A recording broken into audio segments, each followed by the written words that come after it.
The silence of deep space was shattered by the low rumble of engines as the UES Indomitable cut through the darkness. Captain Sarah Chen stood on the bridge, her weathered face illuminated by the soft blue glow of the tactical displays.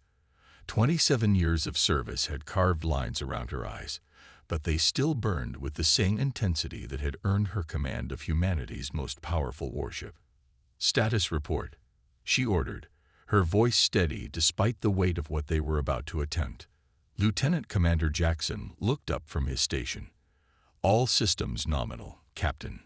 Quantum shields at full capacity. Antimatter reserves at 98%. The Helios cannons are armed and ready." Sarah nodded, her gaze fixed on the view screen that showed nothing but endless stars.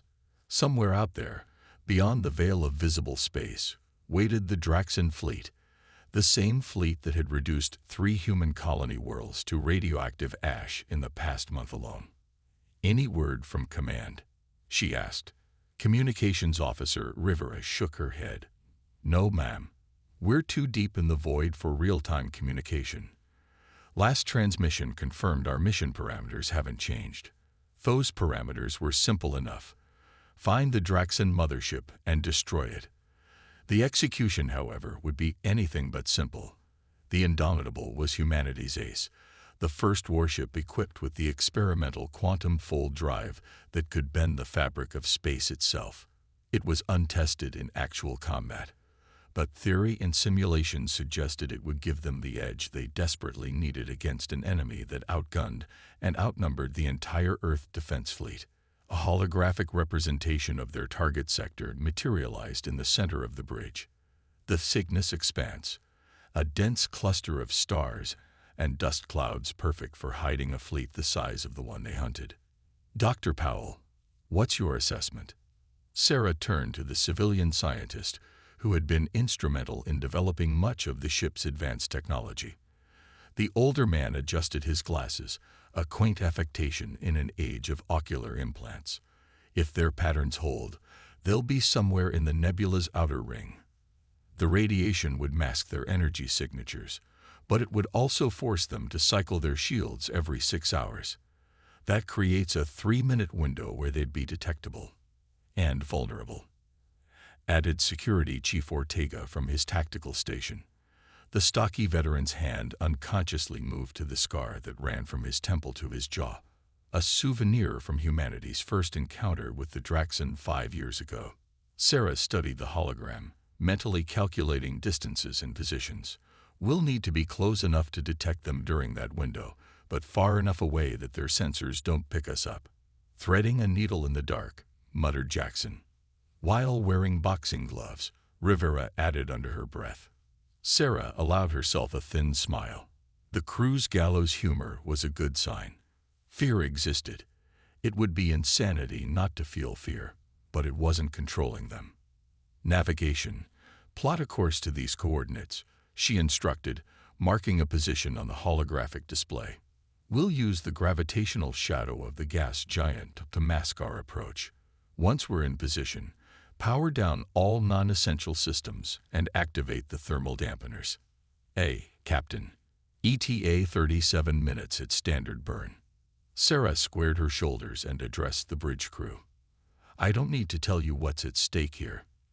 The Draxan hit Earth's colonies because they were easy targets. If we fail today, Earth itself could be next. This ship represents everything humanity has learned and built since we first looked up at the stars and wondered what was out there. Today, we're going to show them exactly what we're capable of." A chorus of "Yes, Mom" echoed across the bridge, and Sarah felt a surge of pride. They were the best Earth had to offer, trained professionals who understood the risks and accepted them willingly. As the ship accelerated toward its destination, Sarah retreated to her ready room for what might be the last moment of quiet before the storm. A small display on her desk showed a rotating image of Earth, not the official fleet representation, but a personal one showing her hometown of New Seattle, with its distinctive blend of ancient trees and gleaming arcology towers. Her comm unit beeped, and Admiral Takahashi's weathered face appeared on screen. The message had been sent hours ago, traveling at light speed to reach them. Captain Chen, by the time you receive this, you'll be approaching the target zone. I wanted you to know that we've intercepted communications suggesting the Draxen are planning something big, possibly a direct assault on the Sol system. Your mission has always been crucial, but now I fear it may be our only chance to prevent catastrophic civilian casualties. The Indomitable isn't just our most advanced warship, it's our best hope. Good luck, Sarah. Bring our people home. The message ended, and Sarah sat in silence for a long moment. 20 billion lives on Earth. Another 8 billion scattered across the colonies, all depending on what happened in the next few hours. Her door chimed, and Dr. Powell entered before she could respond. Captain, there's something you need to see. His expression sent a chill down her spine. She followed him back to the bridge where a new hologram hovered ominously. We've been analyzing the radiation patterns in the nebula, Powell explained, and discovered something unexpected. The Draxen ships appear to be arranged in a specific formation, one that resembles their religious symbols described in the xenoanthropology reports. Religious symbols. Sarah studied the formation with growing unease. You're saying this is some kind of ritual? Powell nodded grimly. The Draxen believe that sacrificing worthy enemies pleases their gods. Based on these readings and historical records, they appear to be preparing for what their texts call the cleansing fire, a ceremonial annihilation of an enemy's homeworld. The bridge fell silent as the implications sank in. They're not just planning to attack Earth, Security Chief Ortega said quietly. They're planning to consecrate it. Sarah's mind raced through options, scenarios, possibilities. The mission parameters hadn't changed. Find and destroy the mothership. But the stakes had just grown exponentially. Time to arrival, she asked. 17 minutes, Captain. She studied the tactical display, her decision crystallizing with cold certainty. Alter course. We're not going to hide in the gas giant's shadow after all. Jackson looked up in surprise. Captain, if they're preparing a ritual, they'll be focused inward. Their attention will be on the ceremony, not on outer perimeter security. We're going to use the quantum fold drive to jump directly into the heart of their formation. A shocked silence fell over the bridge. That's within 3 kilometers of their mothership, Powell finally said. The spatial distortion from the drive could tear us apart at that range. And, if it doesn't, Ortega added, we'll be surrounded by the entire Draxen fleet with no escape route. Sarah met their gazes one by one. The Indomitable was built for this moment, to do what no other ship could attempt. We have one shot to prevent the annihilation of our species. I intend to take it. The crew exchanged glances, then turned back to their stations with renewed determination. No one voiced further objections. Recalculate jump coordinates, Sarah ordered. Power all weapon systems to maximum. Divert auxiliary power to forward shields. As the crew prepared for what might be humanity's final stand, Sarah felt a strange calm settle over her. Whatever happened in the next few minutes would echo across history, either as the moment humanity proved its right to exist among the stars, or as the last defiant act of a species about to be extinguished. The Indomitable accelerated toward destiny, its hull gleaming against the backdrop of infinite darkness. Soon, the Draxen would learn what it meant to threaten those under humanity's protection. Soon, the stars themselves would bear witness to what happened when the children of Earth were pushed too far. The next 12 minutes passed in a blur of activity as the crew prepared for what might be the most daring, or foolish, military maneuver in human history. Sarah had ordered battle stations, and the ship hummed with controlled tension as everyone moved with practiced precision. Captain, Lieutenant Commander Jackson called from his station. The quantum fold drive is showing some unusual readings. The containment field is fluctuating. Sarah moved to his console, studying the oscillating patterns with a frown. Dr. Powell. The scientist was already there, fingers dancing across the interface. It's the nebula's radiation. It's interfering with the quantum harmonics more than we anticipated. He looked up, his expression grim but determined. I can compensate, but we'll only get one jump. After that, the drive will need at least 4 hours to recalibrate. One jump is all we need, Sarah replied, though they both knew what it meant. There would be no quick escape if things went wrong.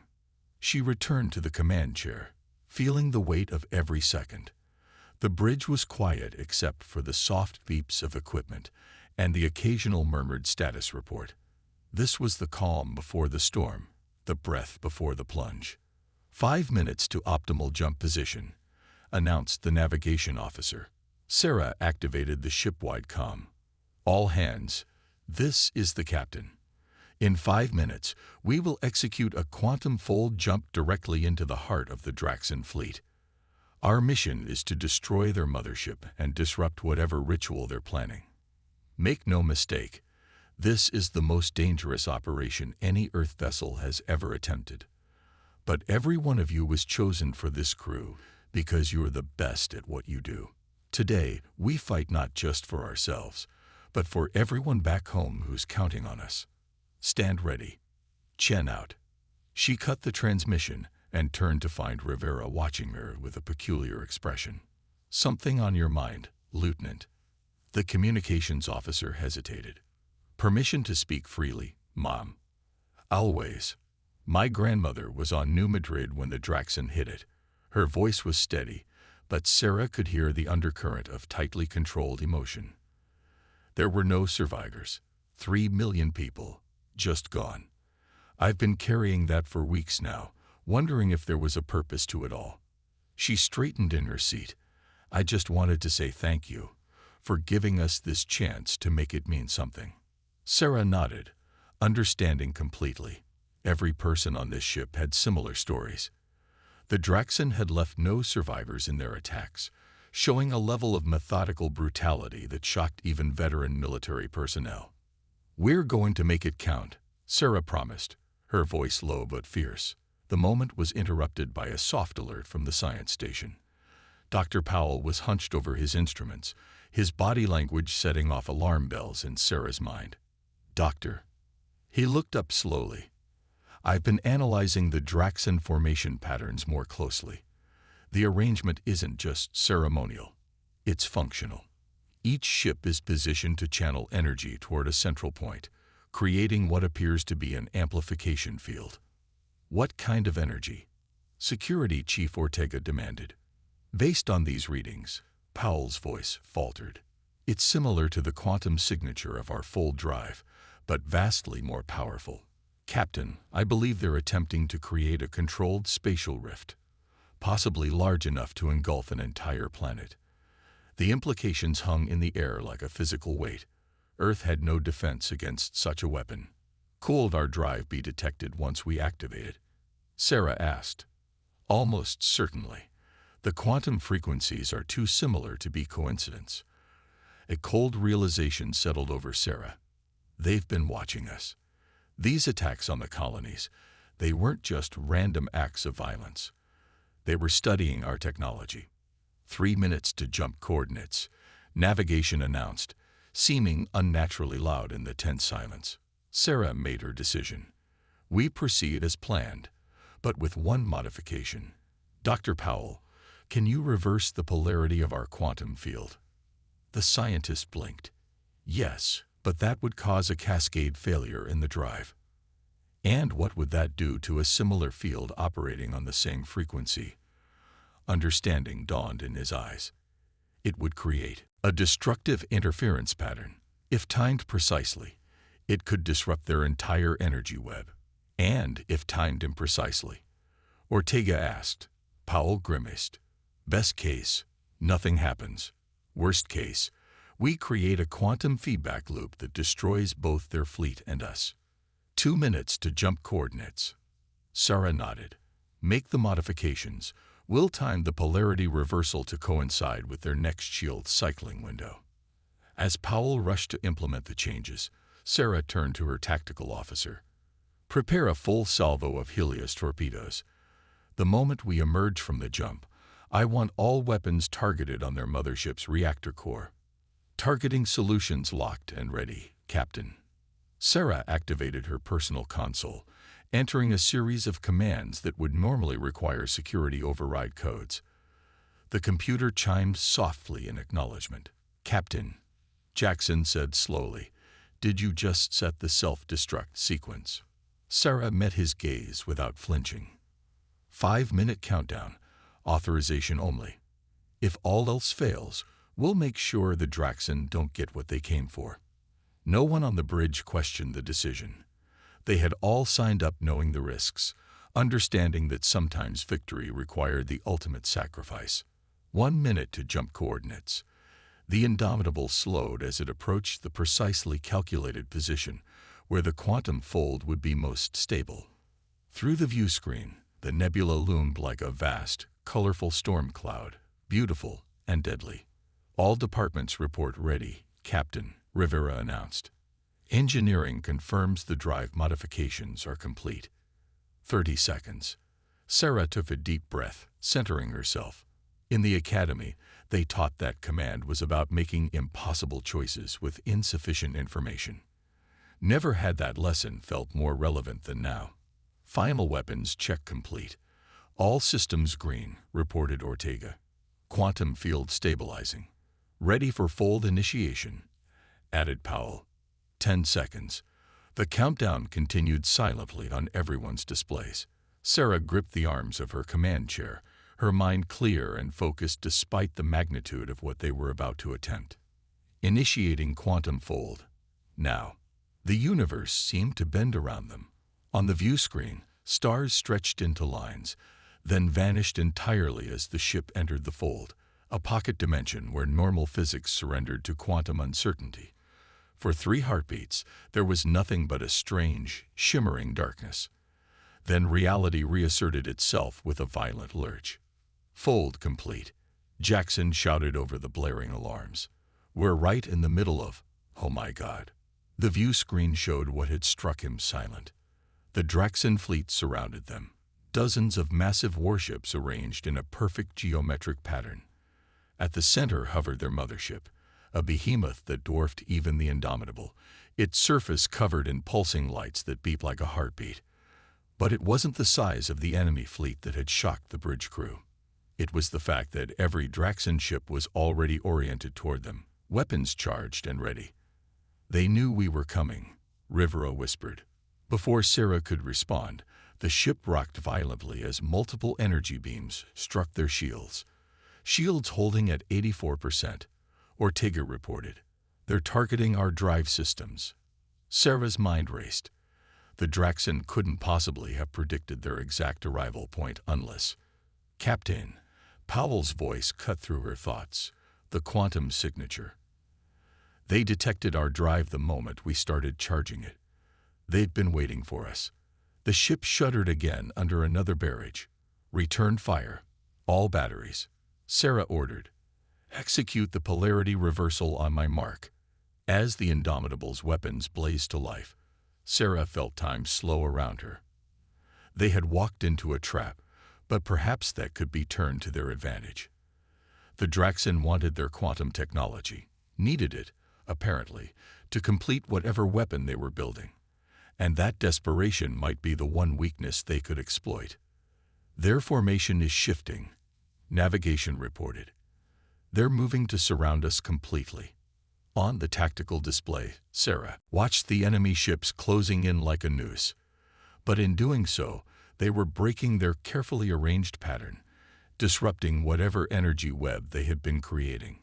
A predatory smile touched Sarah's lips. Sometimes, the best way to spring a trap was to let it close around you first.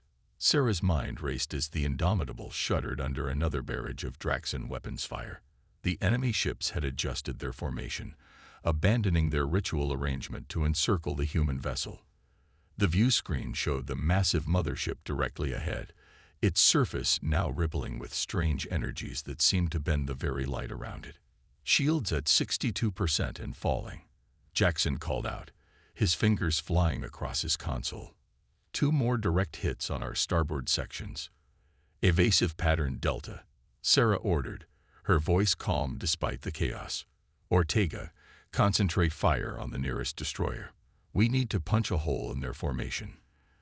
The Indomitable pivoted sharply, its inertial dampeners straining as the massive warship executed a maneuver that should have been impossible for a vessel its size. The Helios cannons unleashed a devastating barrage, tearing through the hull of a Draxan ship that had ventured too close.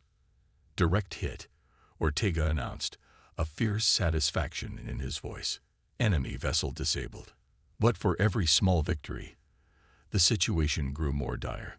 The Draxan fleet was tightening its grip, methodically hammering away at the Indomitable's defenses while keeping a safe distance from the human ship's most powerful weapons. Dr. Powell, what's the status on the polarity reversal? Sarah demanded. The scientist's face was illuminated by the flashing red emergency lights as he worked feverishly at his station. Almost ready. But Captain, there's a problem. The Draxan mothership is emitting a counter-frequency that's interfering with our quantum field. If we initiate the reversal now, the feedback could be unpredictable.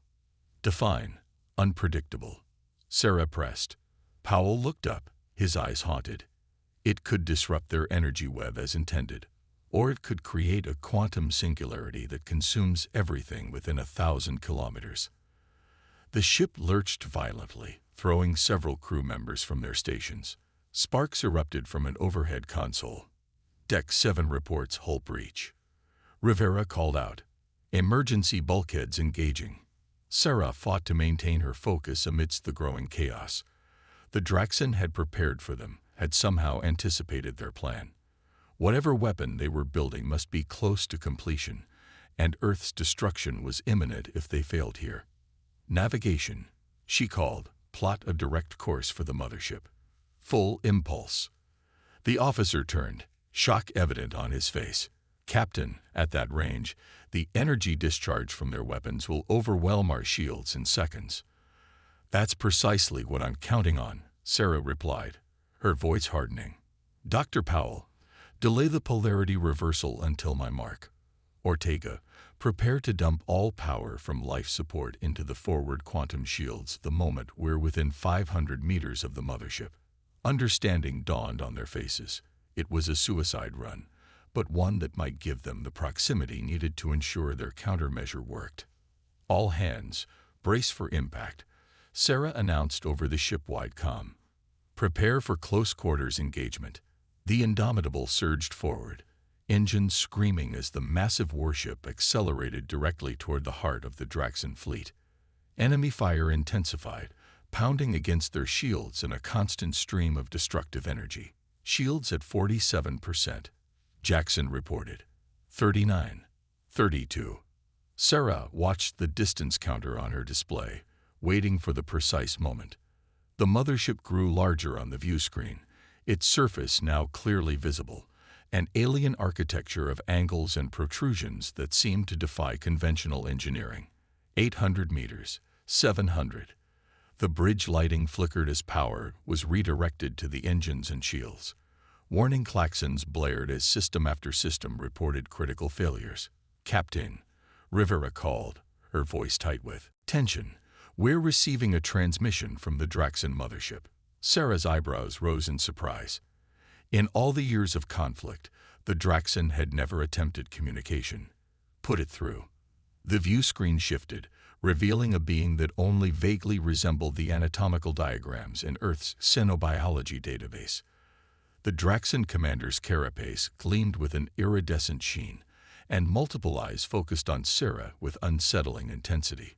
Human vessel, the Draxan spoke, its voice translated through the ship's computer into a metallic approximation of English. Your resistance is impressive but futile. Submit, and your deaths will be painless, a mercy seldom offered to lesser species. Sarah leaned forward in her chair. This is Captain Sarah Chen of the United Earth ship Indomitable. We don't surrender to those who massacre innocent colonists and threaten our homeworld. The Draxan made a sound that might have been laughter. Your technology betrays you, human. The quantum energies you harness so clumsily are sacred to us, the domain of our gods. Your theft of divine power has sealed your fate and that of your species. 600 meters. Navigation reported quietly. Sarah kept her eyes on the alien commander. If your gods are so powerful, why do you need our crude technology to complete your weapon? A ripple passed across the Draxon's carapace. Anger, perhaps, or surprise at her insight. Your understanding is incomplete. We do not need your technology. We merely reclaim what you stole from the wreckage of our scout ship a decade ago. The revelation hit Sarah like a physical blow. The quantum drive's origins had always been shrouded in secrecy, classified beyond even her clearance level. If what the Draxon claimed was true, 500 meters. Navigation called out, initiating evasive maneuvers to avoid collision and negative. Sarah countermanded, maintain course. Ortega, dump life support power to shields now. The air on the bridge grew noticeably thinner as oxygen recyclers powered down. Emergency lighting cast everything in a dim red glow. 400 meters. Shields at 28%. The Draxon commander's image flickered as another barrage struck the Indomitable. Your courage is admirable, if misplaced. Know that your sacrifice will fuel the cleansing fire and bring glory to the Draxon Empire. The transmission cut off abruptly. They're charging some kind of primary weapon, Powell reported, his voice strained in the thinning atmosphere. Energy readings are off the charts. 300 meters. Sarah's lungs burned as she fought to focus through the oxygen deprivation. Status of the polarity reversal. Ready, Powell gasped. But Captain, at this range, we'll be caught in the feedback too. Sarah nodded grimly. The self-destruct is still armed. If the reversal fails, we make sure none of their fleet survives to threaten Earth. 200 meters. Their weapon is locked onto us. On the view screen, the front of the Draxon mothership began to split open like a blooming flower, revealing an inner chamber that pulsed with blindingly bright energy. The ship's sensors struggled to analyze the phenomenon, returning only error messages and warnings. All hands, Sarah called, fighting to keep her voice steady as darkness crept at the edges of her vision. It has been my greatest honor to serve with you. Whatever happens in the next few minutes, know that Earth will remember what we did here today. 100 meters. The Indomitable's hull groaned under the strain as proximity alarms blared. The Draxon weapon now dominated the view screen, a swirling vortex of impossible energies that seemed to distort the fabric of space itself. Their weapon is firing, Powell shouted. Initiate polarity reversal now. Sarah commanded, gripping the arms of her chair as the ship bucked violently. For a heartbeat, nothing happened. Then the view screen washed out in blinding white light as the quantum fields collided. A shockwave of pure energy rippled outward from the point of contact, engulfing both ships in a maelstrom of chaotic forces. The bridge seemed to stretch and compress simultaneously as space itself warped around them. Warning systems screamed as one system after another overloaded and failed. Sarah felt a strange weightlessness, as though her very atoms were being pulled in different directions. Through the cacophony, Powell's voice somehow reached her. The fields are resonating. They're amplifying each other instead of canceling out. The scientist's face was contorted with equal parts horror and fascination as he stared at his readings. Captain, we've created something impossible, a stable quantum bridge between dimensions. If the Draxon harness this energy, can we collapse it? Sarah demanded, even as she fought to remain conscious in the oxygen-depleted air. Powell shook his head. Not from our end. The bridge is anchored to both vessels now. If their ship survives, Sarah understood immediately. The Draxon would possess a weapon beyond imagination, a door between realities that could swallow Earth whole. Ortega, she rasped, target all remaining weapons on the mothership's power core. Navigation, set collision course. Captain, Jackson protested weakly, there has to be another way. There isn't, Sarah cut him off. We finish this now. Whatever it takes. As the Indomitable's engines flared one last time, propelling the battered warship directly toward the heart of the Draxon mothership, Sarah Chen thought of Earth, of forests and oceans, and cities teeming with life. Of billions of people who would never know how close they had come to annihilation. The quantum bridge pulsed with increasing intensity, connecting 2 points in space that should never have touched. Through the dimensional tear, strange energies poured into normal space, creating distortions that warped the very light around the two vessels. Impact in 10 seconds, navigation announced, his voice barely audible over the alarms. Sarah closed her eyes, picturing New Seattle's towering arcologies one last time. 5 seconds. The quantum bridge flared with sudden, blinding intensity. Through it, something vast and incomprehensible began to emerge, a presence that registered on the ship's sensors not as matter or energy, but as a void in reality itself. "My God," whispered Powell. "What have we done?" Time seemed to freeze as the entity continued to emerge through the quantum bridge. The bridge crew stared in collective horror at the view screen, where reality itself appeared to tear apart like wet tissue paper. What they were witnessing defied categorization, something neither fully mattered nor energy, neither alive nor dead in any conventional sense. It simply was. 3 seconds to impact, navigation announced, his voice barely audible over the cacophony of alarms. Sarah's finger hovered over the final self-destruct confirmation. One press, and the Indomitable's antimatter core would destabilize, creating an explosion that would consume both ships and whatever was coming through that dimensional tear. "Captain," Rivera's shout cut through the chaos. "I'm receiving a transmission, but it's not from the Draxan source," Sarah demanded, her mind racing. "Unknown, but..." The communications officer's face paled. "It's using Earth Defense Fleet encryption protocols. Protocols that haven't been transmitted yet. They're dated 3 days from now." Before Sarah could process this impossibility, a new voice filled the bridge, human, male, and bearing the unmistakable authority of someone accustomed to command. "UE is Indomitable. This is Admiral Thomas Chen, Earth Defense Fleet. Authentication code Sierra. Echo Victor Echo November. Abort collision course immediately. Repeat, abort collision course." Sarah's heart stopped. Thomas Chen, her younger brother, a commander in the fleet, not an admiral. And the voice sounded older, weathered by years she couldn't account for. "That's impossible," she whispered, even as a deeper part of her recognized the voice. "Your sensors are detecting a dimensional anomaly," the voice continued urgently. "What you're seeing is a bridge entity, a non-corporeal intelligence that exists between realities. It's not hostile, Sarah. It's trying to close the quantum bridge before it tears apart both dimensions." The use of her first name, spoken with familiar inflection, shook Sarah to her core. This was indeed her brother, somehow. 2 seconds to impact, navigation reported. Sarah made her decision. Abort collision course. Full reverse thrusters. The Indomitable's engines screamed in protest as they fought against the ship's momentum. The massive warship shuddered, structural integrity fields straining to prevent the hull from tearing itself apart under the competing forces. On second to correction, collision averted. Navigation called out, relief evident in his voice. Passing within 50 meters of the Draxan mothership.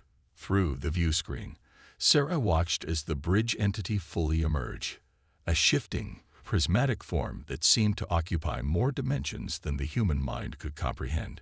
It hovered between the Indomitable and the Draxan mothership, tendrils of impossible light stretching toward the quantum bridge. "Who are you really?" Sarah demanded of the voice claiming to be her brother. "And how do you know about this entity?" There was a pause, then. "It's complicated, Sarah. Let's just say I'm speaking to you from what you would consider the future, a future that only exists because of what happens in the next few minutes. Admiral Chen, if that's who you really are, my ship is critically damaged," Sarah replied, fighting to keep her voice steady. "Life support is failing. Shields are nearly gone, and we're surrounded by the Draxan fleet. If you have information that can help us survive this, now would be the time." "The Draxan aren't what you think," the voice answered. The ritual you interrupted wasn't meant to destroy Earth. It was a desperate attempt to save their own homeworld from dimensional collapse. The bridge entity wasn't trying to invade our reality. It was responding to their call for help. On the tactical display, Sarah noticed something strange. The Draxan ships had ceased firing and were backing away from both the Indomitable and their own mothership. "They're retreating," Ortega reported, confusion evident in his voice. Powell shook his head, eyes fixed on his readings. "Not retreating. Regrouping. Look at their new formation." The Draxan vessels had arranged themselves in a ring around the area where the quantum bridge pulsed with chaotic energy. Their ships now emitted a coordinated energy pattern that seemed to stabilize the dimensional tier. "They're containing it," Powell whispered in awe, "creating a dampening field to prevent the tear from expanding. The entity you're seeing exists to repair breaches between dimensions," the voice of Thomas Chen explained. "It's appeared throughout history whenever advanced civilizations accidentally punctured the membrane between realities. The Draxan have encountered it before. It's sacred in their culture. They believe it's a god." Sarah struggled to process this paradigm shift. "If what you're saying is true, why have they been attacking our colonies? Why build a weapon capable of destroying Earth?" "Because humanity stole something the Draxan need to save their homeworld," came the reply. "When your scientists reverse-engineered the quantum drive from that crashed scout ship, you took more than just technology. You took a dimensional anchor, a device that stabilizes their homeworld in our dimension." The revelation struck Sarah like a physical blow.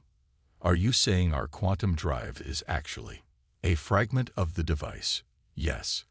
The Draxan attacks weren't random. They were searching for it. The destruction was regrettable, but from their perspective, billions of their own people would die without it." The bridge entity had now fully enveloped the quantum bridge, its prismatic form pulsing with increasing intensity as it worked to close the dimensional tear. But something was wrong. The tear was growing larger instead of smaller, energy readings spiking dangerously. "It's not working," Powell reported, alarm evident in his voice. "The quantum bridge is becoming unstable. At this rate, it will collapse in on itself in approximately 3 minutes, creating a singularity that will consume everything within this star system. The entity can't close it alone," Thomas's voice explained. "It needs the complete dimensional anchor, both the fragment in your drive and the one in the Draxan mothership." A bitter laugh escaped Sarah's lips. "So you're suggesting we hand over our most advanced technology to an enemy that's been slaughtering our people? Even if I wanted to, the quantum drive is integrated into the Indomitable's core systems. We can't just remove it." "You don't need to," Thomas replied. "You need to synchronize it with their fragment. The controlled energy pulse from your drive, calibrated to match the frequency of their anchor, will allow the bridge entity to use both fragments to seal the tear." Powell was already running calculations on his console.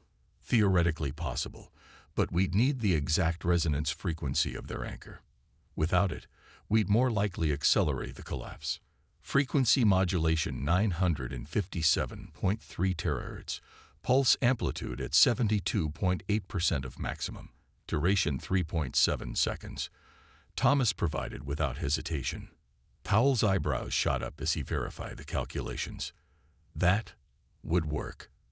But Captain, if we divert power to generate a pulse of that magnitude, we'll have nothing left for life support or shields. If the Draxan decide to attack while we're vulnerable." "They won't," Thomas assured them. "Right now, they're as desperate to close that breach as you are." Sarah studied the tactical display, watching the Draxan ships maintaining their containment formation. None had made any aggressive moves since the bridge entity appeared. Everything she knew about military strategy and the Draxan told her this was the perfect moment for them to destroy the Indomitable. Yet they weren't taking the opportunity. "Captain," Rivera called out, "we're receiving a transmission from the Draxan mothership." The view screen shifted to show the Draxan commander, its carapace now glowing with an inner light that matched the pulses of the bridge entity. "Human vessel," it spoke, its translated voice somehow less mechanical than before. "The Sacred One has appeared. The prophecy unfolds. Will you join in the mending, or will you doom both our worlds to the void? Sarah exchanged glances with Powell, who nodded confirmation. We can generate the pulse, but we'll need assurances that once the breach is closed, your fleet will stand down. The Draxan commander's multiple eyes blinked in a rippling pattern. The quarrel between our species is nothing compared to the unmaking that threatens us now. Generate your pulse. If we survive, perhaps there will be time to discuss the misunderstandings that have brought us to this point. Sarah took a deep breath, weighing 3 billion colonial lives against the fate of 2 civilizations, and possibly reality itself. Dr. Powell, prepare to generate the pulse. Divert all non-essential power to the quantum drive. As the crew rushed to implement her orders, the voice of Thomas Chen spoke again, softer now. You're making the right choice, Sarah. This moment, this decision, changes everything. It's why I risked sending this message back. If we survive this, Sarah replied, you have a lot of explaining to do, little brother. A sound that might have been a chuckle came through the comm. That conversation is still years away for you. For now, focus on the task at hand. The bridge entity will use the synchronized anchor fragments to repair the dimensional tear, but the process will generate a massive energy discharge. Be prepared. Throughout the ship, systems shut down as power was redirected to the quantum drive. Emergency lighting flickered and died, leaving only the glow of essential consoles. The temperature on the bridge dropped rapidly as environmental controls failed. Pulse configured according to specifications, Powell announced, his breath visible in the increasingly frigid air. Ready on your command, Captain. On the view screen, the bridge entity's form had become almost painfully bright. Its tendrils now deeply embedded in both the dimensional tear and the Draxan mothership. The tear itself had grown alarmingly, spatial distortions visible even to the naked eye, as stars shifted and warped around its edges. 2 minutes until catastrophic collapse, Powell warned. Sarah looked around at her crew, dedicated officers who had followed her into what seemed like certain death, now facing an entirely different kind of end. Initiate the pulse. The Indomitable shuddered as the quantum drive powered up one last time, channeling every joule of available energy into a precisely calibrated burst. On the view screen, a beam of coherent energy shot from the human vessel toward the tier, matching a similar beam now emanating from the Draxan mothership. Where the 2 beams met, the bridge entity's form seemed to absorb them, growing impossibly brighter until the view screen automatically dimmed to protect the crew's vision. The dimensional tear began to contract, its edges pulling inward as the entity worked to seal the breach between realities. It's working, Powell breathed, staring at his readings in wonder. The tear is closing. A new alarm sounded, this one from navigation. Captain, the quantum backlash is creating a gravitational wave. Impact in 10 seconds. Brace for impact. Sarah ordered, securing herself in her command chair as the countdown began. The voice of Thomas Chen came through one last time, already breaking up with interference. Remember, Sarah, this isn't the end. It's the beginning of something greater than either of our species could have imagined alone. The transmission cut off as the gravitational wave struck the Indomitable with the force of a tsunami, sending the powerless warship tumbling through space like a leaf in a hurricane. Warning systems screamed as structural integrity fields failed completely. The view screen cracked, then shattered entirely, emergency force fields barely containing the atmosphere. As consciousness began to fade, Sarah caught a final glimpse of the bridge entity through the broken view screen. It had changed shape, expanding outward in a sphere of pure light that engulfed both the human and Draxan vessels. Within that light, impossible patterns formed and shifted, revealing glimpses of realities that no human was meant to witness. Sarah's last thought before darkness claimed her was simple but profound. Today wasn't the day humanity's battleship made the stars fear them. It was the day the stars themselves intervened to teach them a greater truth. Consciousness returned to Sarah in fragments, the sharp smell of electrical fires, the taste of blood in her mouth, the distant sound of emergency systems struggling to function. Her eyelids felt impossibly heavy as she forced them open, blinking against the dim red emergency lighting that cast the ruined bridge in an otherworldly glow. Captain Chen, can you hear me?" The voice seemed to come from very far away. Sarah turned her head, wincing at the pain that shot down her neck. Rivera knelt beside her command chair, a nasty gash across her forehead, but very much alive. "Report," Sarah managed to croak, her throat painfully dry. "We're alive," Rivera said, a note of wonder in her voice. "Barely. Life support is operating at minimal capacity. Emergency systems only. Hull breaches on decks 3 through 9. But emergency force fields are holding. For now." Sarah struggled to sit upright, surveying what remained of her bridge. Most consoles were dark, their surfaces cracked or completely shattered. Several crew members lay motionless at their stations while others tended to the wounded. Powell was hunched over a portable diagnostic unit, his glasses missing, and a makeshift bandage wrapped around his arm. "The quantum tear?" Sarah asked. Powell looked up, his expression unreadable in the dim light. "Closed. The bridge entity used our synchronized pulse to seal the dimensional breach. But Captain, that's not all it did." Sarah managed to stand, grimacing as her body catalogued a dozen new injuries. She limped toward the remains of the main view screen, now nothing more than a gaping hole protected by a shimmering emergency force field. What she saw beyond it stole the breath from her lungs. The Indomitable drifted in space alongside the Draxan mothership, both vessels clearly damaged but intact. But it wasn't their survival that caused Sarah's heart to skip a beat. It was what surrounded them. Stars glittered in unfamiliar patterns against the velvet blackness of space. Below them, a planet gleamed blue-green with swirling cloud patterns that resembled neither Earth nor any charted world. "Where are we?" she whispered. "That's the thing," Powell said, coming to stand beside her. "According to what's left of our stellar cartography systems, we're still in the Cygnus expanse. These are the same stars we've always known, just different." "Different how?" "Their spectrographic signatures are shifted. Some stars that were in decline are now in their prime. Others that were just forming appear ancient." Powell hesitated. "Captain, I believe the bridge entity didn't just close the dimensional tear. It used the combined energy of our quantum drives to move us." "Move us where?" "Or," Sarah's voice trailed off as understanding dawned.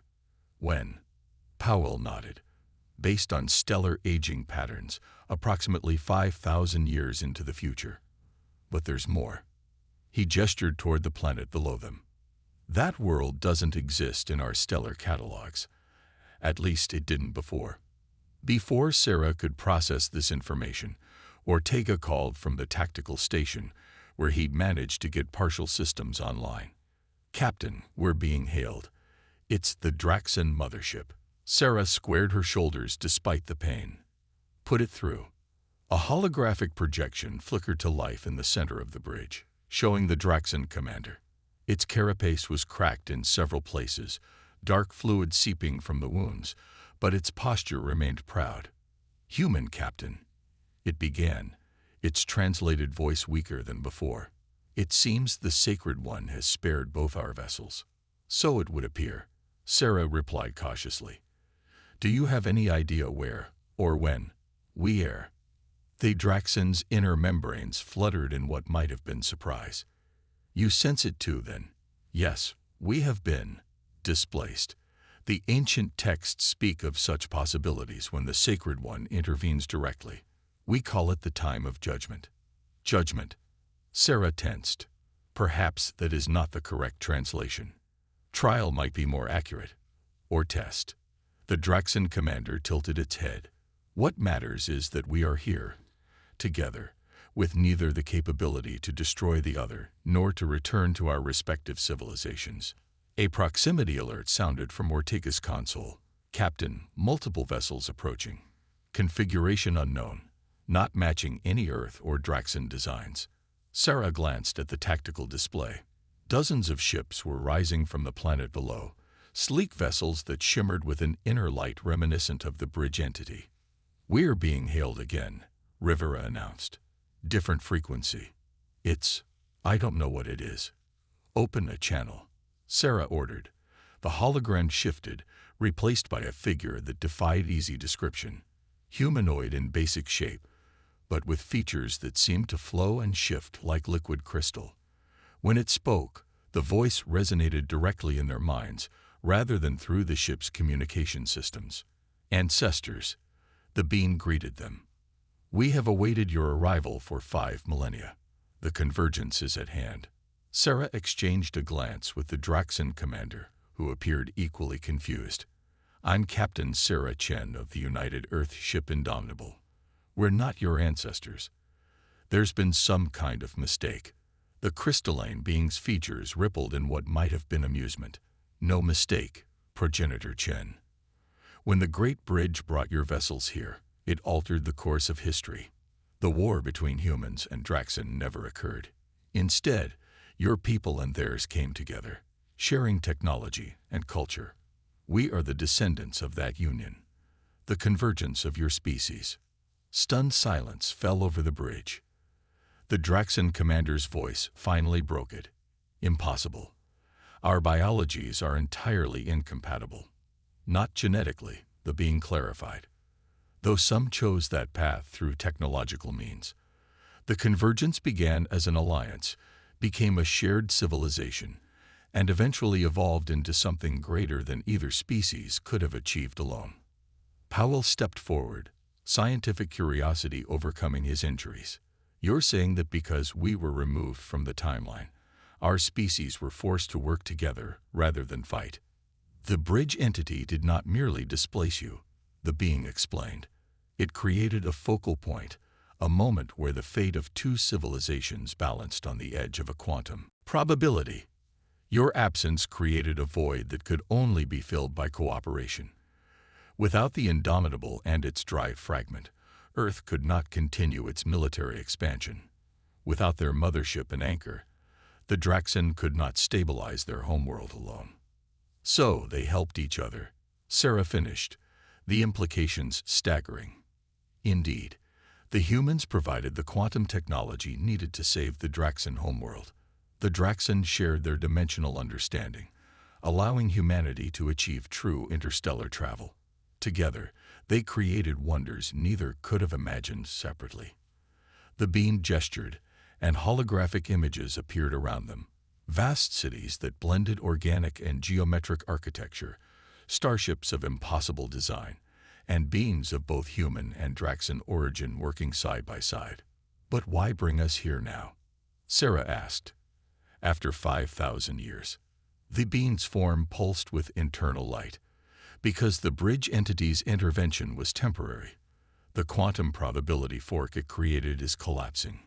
Soon, history will revert to its original path unless actions are taken to stabilize the timeline." "What actions?" the Draxan commander demanded. "A choice," the being replied simply. "You must decide whether to return to your time with knowledge of what could be, or to remain here, sacrificing your past to preserve our future."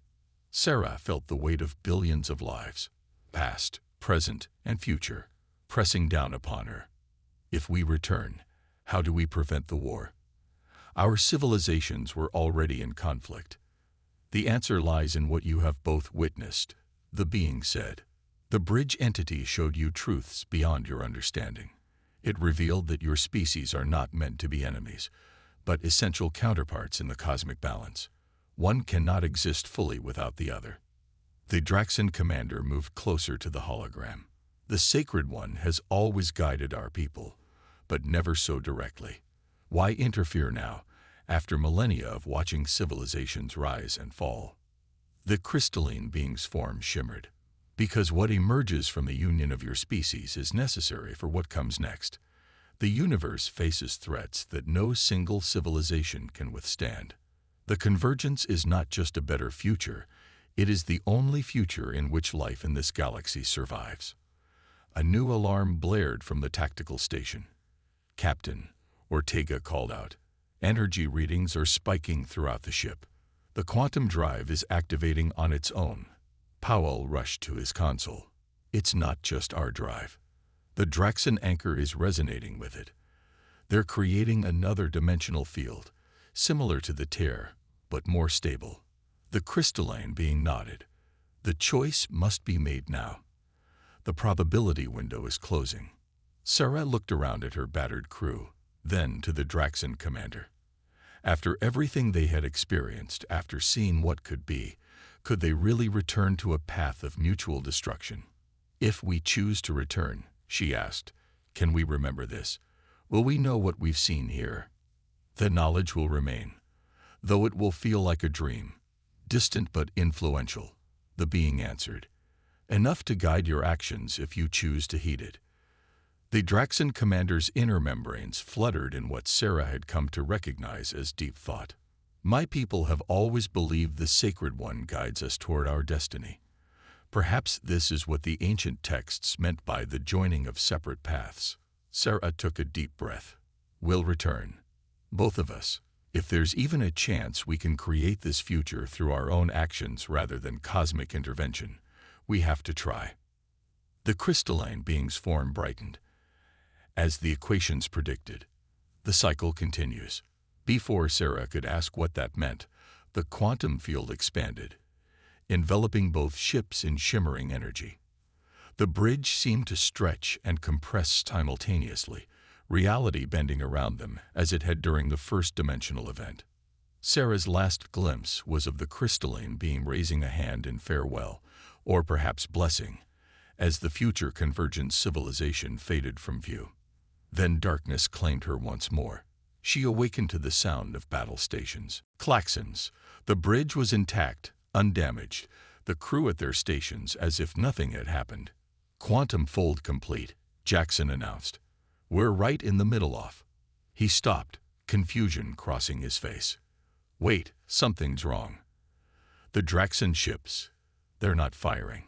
Sarah blinked, memories flooding back like a half-remembered dream. The bridge entity, the future civilization, the choice, had it been real? On the view screen, the Draxon fleet hung motionless, weapons powered but dormant. At the center, their mothership pulsed with a familiar rhythmic light. We're being hailed, Rivera reported, sounding bewildered. It's the Draxon mothership. Open a channel, Sarah ordered, her voice steadier than she felt. The Draxon commander appeared on screen, its carapace whole and unblemished. But its eyes, Sarah could somehow sense they held the same haunted knowledge as her own. Human vessel, it began, then paused. Captain Chen, I believe we have much to discuss. Sarah nodded slowly, understanding passing between them. Yes, Commander, I believe we do. As the two vessels hung in space, surrounded by the stars that had witnessed countless civilizations rise and fall, Sarah realized the truth. Today wasn't the day humanity's battleship made the stars fear them. It was the day the stars showed them a better way. The following hours unfolded in a way no military academy training could have prepared Sarah for. The bridge of the Indomitable became an impromptu diplomatic chamber as she and her senior officers established the first peaceful communication channel with the Draxon in human history. Security Chief Ortega stood at the ready, his hand never straying far from his sidearm. But the expected betrayal never came. The dimensional anchor, the Draxon commander explained, its translated voice now adjusted to be less harsh to human ears. It was never meant to be a weapon. It stabilizes the quantum field surrounding our homeworld. Dr. Powell leaned forward, scientific curiosity overriding decades of ingrained suspicion. Your planet exists in multiple dimensional states simultaneously. A simplification, but essentially correct, the Draxon confirmed. 10,000 years ago, a stellar event caused a partial dimensional shift. Since then, 1/3 of our world exists in what you would call a parallel dimension. Without the complete anchor, the shift will eventually consume our entire planet. That's why you attacked the colony, Sarah said. You were trying to find the missing piece. The commander's inner membranes fluttered in what Sarah now recognized as regret. We believed humans had deliberately stolen it, understanding its purpose. We thought your species meant to exterminate ours by letting our world slip fully between dimensions. Sarah thought of the thousands of colonists who had died, the grief and rage that had driven Earth's military response. There was no way to simply ask, to explain. Would you have believed us? The Draxan countered. Your scientists discovered a crashed scout ship, stripped its technology, and built weapons with it. From our perspective, the evidence of hostile intent was overwhelming. She couldn't argue with that logic.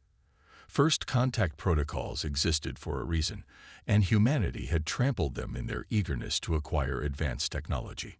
So where do we go from here? Sarah asked, the weight of what she'd witnessed in that possible future heavy on her mind.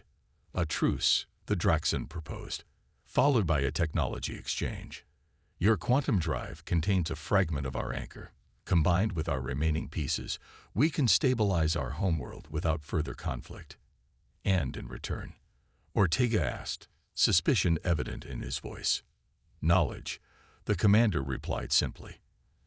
Dimensional understanding that would advance your science by centuries. The ability to travel between stars without the limitations of your current full technology. Sarah studied the alien carefully. The dreamlike memories of the future convergence guided her thoughts, but caution born from years of military service couldn't be entirely dismissed. I don't have the authority to negotiate a peace treaty. Nor do I, the Draxan admitted, but we can begin the process. Show our respective governments that cooperation is possible. On the tactical display, the Draxan fleet had begun powering down weapons systems in a clear gesture of good faith. Sarah nodded to Ortega, who reluctantly issued orders to stand down from combat readiness. Lieutenant Rivera, Sarah said, prepare a priority transmission to Earth Command. Full details of everything we've learned about the Draxan, the dimensional anchor, and she hesitated, unsure how to explain the glimpse of the future they'd experienced. The potential for alliance, Rivera suggested. Sarah nodded. Yes, that will do for now. As communications established a secure channel back to Earth, Dr. Powell approached Sarah with his portable analysis unit. Captain, I've been studying the quantum readings from when whatever happened, happened. The data is fascinating. There's clear evidence of temporal displacement, though nothing our current physics can explain. Do you believe it was real then? Sarah asked quietly. What we saw. Powell removed his glasses, a thoughtful expression on his face. Science is about observable phenomena, measurable data. By those standards, something extraordinary definitely occurred.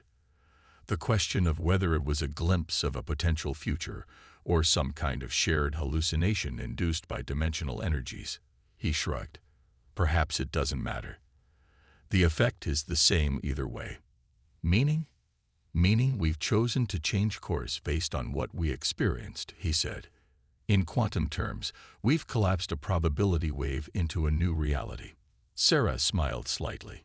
That's almost poetic, Doctor. The universe often is, when you look closely enough. Their conversation was interrupted by Jackson's call from his station. Captain, we've established a secure link with Earth Command. Admiral Takahashi is standing by. Sarah took a deep breath. The next few minutes would determine whether humanity continued down the path of war or ventured into uncharted diplomatic territory. Put him through to my ready room and ask the Draxan commander if they'd be willing to join the call. It's time our leadership spoke directly. 3 days later, the Indomitable hovered in the neutral space between the human and Draxan fleets. The intervening time had been a flurry of high-level communications, emergency diplomatic protocols, and careful negotiations. Now, a shuttle departed the Earth vessel, carrying Sarah and a small delegation toward the Draxan mothership. I still think this is foolhardy, Ortega grumbled from the co-pilot's seat, walking directly into their territory with minimal security. Sometimes trust has to begin somewhere, Sarah replied, though her hand unconsciously checked her sidearm. Dream memories aside, she wasn't naive. The shuttle passed through a shimmering field into the cavernous docking bay of the Draxan vessel. The architecture was as alien as its creators. Organic curves melded with crystalline structures in ways that human engineering had never conceived. Armed Draxan guards stood at attention, their posture formal rather than threatening. The Draxan commander awaited them at the bottom of the shuttle ramp, flanked by what appeared to be scientists and officials of its species. Sarah led her delegation down, back straight and head high, conscious of making history with every step. Captain Chin, the commander, greeted her. "Welcome to the Vorsath. You honor us with your presence." "The honor is mutual, Commander," Sarah replied, using the diplomatic phrases Rivera had hastily coached her on. "We come seeking understanding and cooperation." The formalities complete, the commander led them deeper into the ship, toward what had been designated as the negotiation chamber. As they walked, Sarah noticed how the Draxan technology seemed to pulse with an inner life, reminding her of the bridge entity and the crystalline beings from that possible future. "Your ship is remarkable," she commented. "The integration of biological and mechanical systems is unlike anything we've achieved. Just as your computational systems exceed our own in certain applications," the commander replied. "Another reason why cooperation will benefit both our species." The negotiation chamber was a large, circular room with a table-like structure at its center. Representatives from both species took their positions, and the real work began. Hours passed as technical experts from both sides explained the dimensional physics behind the anchor, the adaptations that would be needed to safely integrate the fragment from the Indomitable's drive, and the potential applications of combined human-Draxan technology. Through it all, Sarah observed the interactions, noting how the initial stiffness gradually gave way to genuine scientific excitement on both sides. During a brief recess, she found herself standing beside the Draxan commander at a viewport overlooking space. "May I ask you something?" she said after a moment of companionable silence. "Of course. Do you remember it clearly? The experience we shared when the quantum fields merge." The commander's inner membranes flickered in what Sarah had come to recognize as thoughtfulness. "Not clearly. Like a sacred vision, or what I believe humans call dreams. Impressions rather than details. But the feeling remained strong." "The convergence," Sarah murmured. "Yes. The joining of paths." The commander turned its multifaceted eyes toward her. "In our most ancient texts, there is a prophecy about the Sacred One bringing together the divided children of the stars. For millennia, we assumed it referred to factions within our own species. Now I wonder." Sarah smiled. "On Earth, we have a concept called synchronicity, meaningful coincidences that seem too purposeful to be random chance. Perhaps that's what brought us together in this particular way." "Perhaps," the commander agreed. "Or perhaps something greater than either of our species has been guiding us all along." The negotiations concluded successfully late into the ship's night cycle. The technical details would require months of careful implementation, but the framework was established. Humanity would help the Draxan stabilize their homeworld, and in return, the Draxan would share their dimensional technology and help establish peaceful contact with other spacefaring civilizations they had encountered.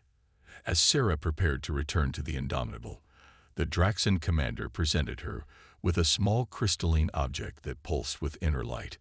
"A token of our new beginning," the commander explained. "It contains harmonics derived from both our worlds, something new created from what we share rather than what divides us." Sarah accepted it carefully, feeling the subtle resonance as it touched her palm. "Thank you. We'll make sure it's prominently displayed when we establish the joint research facility."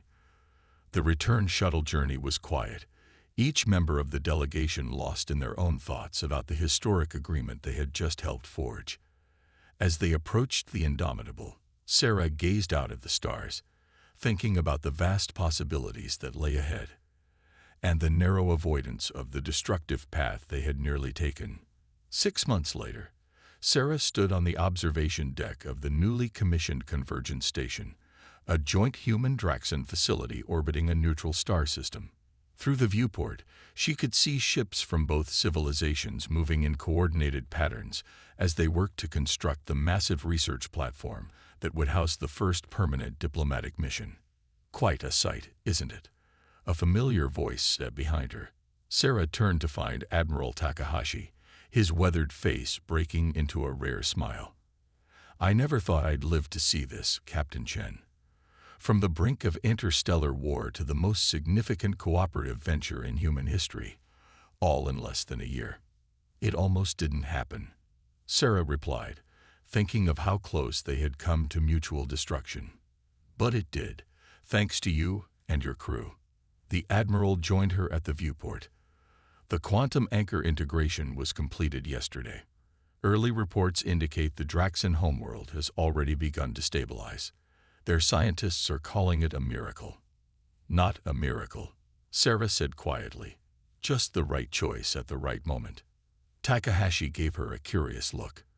"You know, there's something I've always wondered. In your initial report, you mentioned a temporal displacement event that showed you a possible future.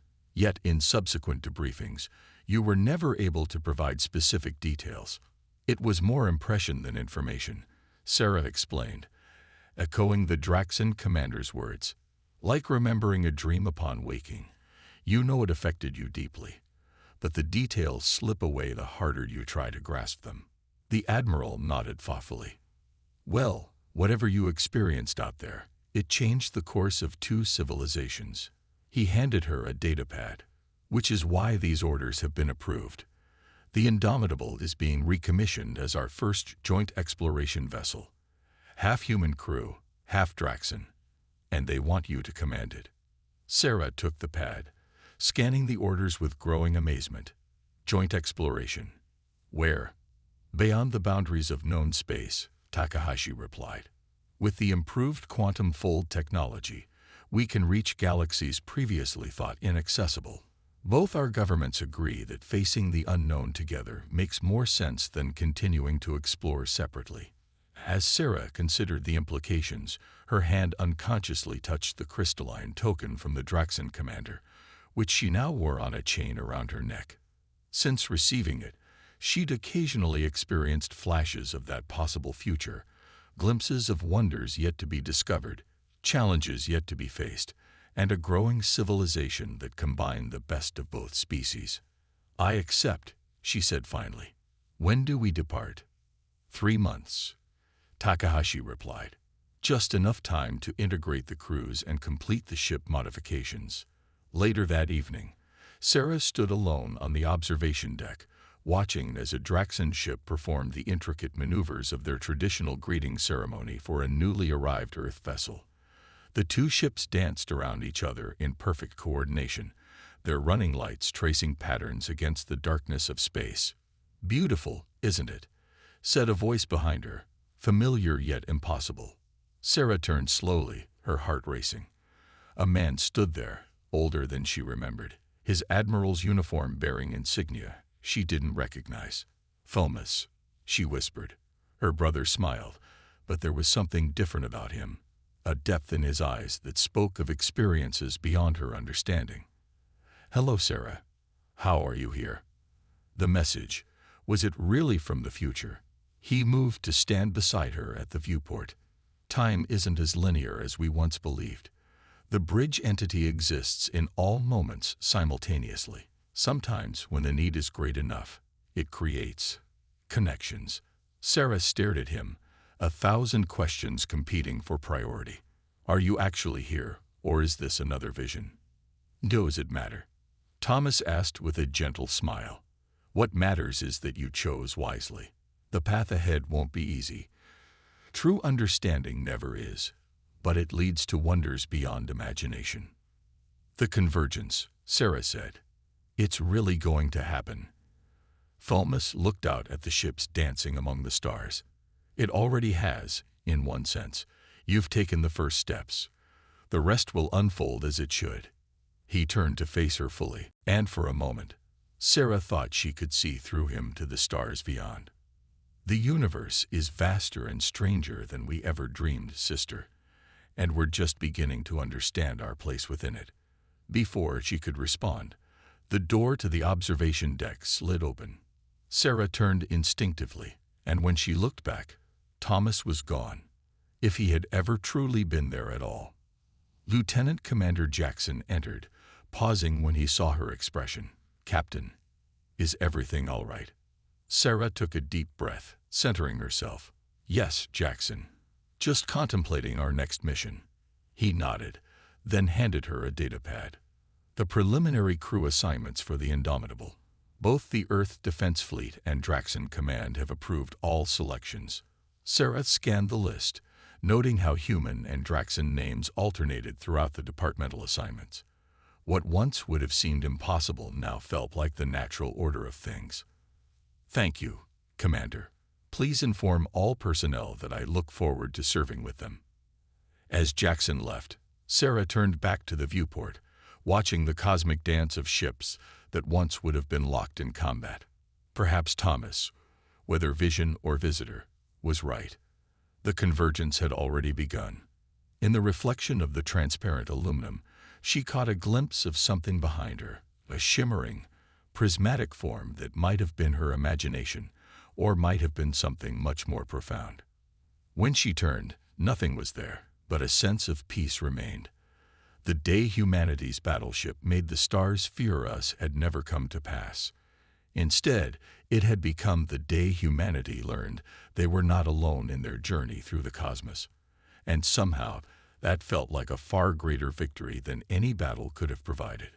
As Sarah Chen watched the stars, somewhere in the vast tapestry of space-time, the bridge entity continued its ancient task of guiding civilizations toward their shared destiny. Not through force or fear, but through the most powerful force in any universe, the simple choice to see beyond differences and recognize a common future among the stars.